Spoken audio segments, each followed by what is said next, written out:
భార్య కుమార్తె వేధిస్తున్నారని ఆ వేధింపులు తాళలేకపోతున్నట్టు చెబుతూ ఓ భర్త పైశాచిక చర్యకు పాల్పడ్డాడు. భార్యను చంపేసి ఆపై వీడియో తీసి స్టేటస్ గా పెట్టుకున్నాడు. అక్కడితో ఆగకుండా తాను కూడా ఆత్మహత్య చేసుకున్నాడు. ఈ ఘటన జయశంకర్ భూపాలపల్లి జిల్లా గణపురం మండలం సీతారాంపురంలో జరిగింది. మృతుడిని బాలాజీ రామాచారిగా గుర్తించారు.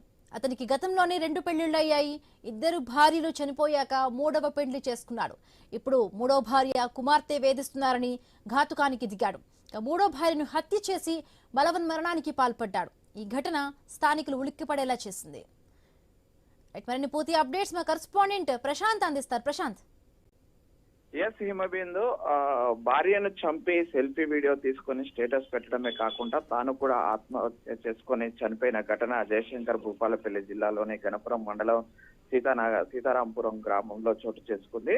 అయితే అతనికి ఇప్పటికే ఇది 2 పెళ్లిలు కాగా 2 భార్యలు చనిపోగా 3వ పెళ్లి చేసుకున్న సంధ్యను ఆమె నన్ను టార్చర్ పెడుతుందంటూ కూతురుతో కలిసి నన్ను ఇబ్బందులకు గురి చేస్తుందనే ఆవేదనలో అతను ఆ సంధ్యను భారీగా బాగా కొట్టి ఉరివేసి ఉరితాడుతో చంపేసి ఆమె చనిపోయిన మృతదేహాన్ని వీడియో తీసి తన సెల్ఫీ స్టేటస్ పెట్టుకొని అనంతరం అతను కూడా ఆత్మహత్య చేసుకొని చనిపోయిన ఘటన చోటు చేసుకుంది. దీంతో ఒక్కసారిగా గ్రామస్తులు ఇక్కపడ్డారు. ఇప్పటికే అతను 2 భార్యలు పెళ్లి చేసుకొని చనిపోయారు.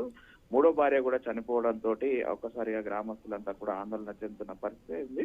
అయితే అతను ఆ భార్యను చంపిన అనంతరం తీసిన వీడియోలో తన ఆవేదనను కూడా చెప్తూ అతను నన్ను నా భార్య నా కూతురు 2 కూడా నన్ను ఆవేదన గురి చేశారు, చిత్రహింసలకు గురి చేశారంటూ కూడా సెల్ఫీ వీడియోలో అతను మాట్లాడుతున్న మాటలు కూడా మనము చూడొచ్చు అతని వీడియోలో. అదే ఇంతకు ముందు తన భార్య, తన కూతురు, తల్లి, తన యొక్క సోదరి చెల్లితో ఉండడం మాట్లాడము ఇష్టం లేక వాళ్ళు నన్ను ఇబ్బందులకు గురి చేశారంటూ కూడా అతను ఆ వీడియోలో ఆవేదన వ్యక్తం చేశాడు. అయితే ఆ భార్యను చంపి తాను చనిపోయిన ఘటనతో అయితే ఆ గ్రామస్తులు ఒక్కసారిగా విషాద ఛాయలు అలుముకున్నాయి. ఒక్కసారిగా గ్రామస్తులు కూడా 2 ఒకే రోజు బలవన్మరణానికి పాల్పడడంతో అయితే గ్రామస్తులు కూడా ఉలిక్కిపడ్డ ఘటన చోటు చేసుకుంది. ఈ మధ్య.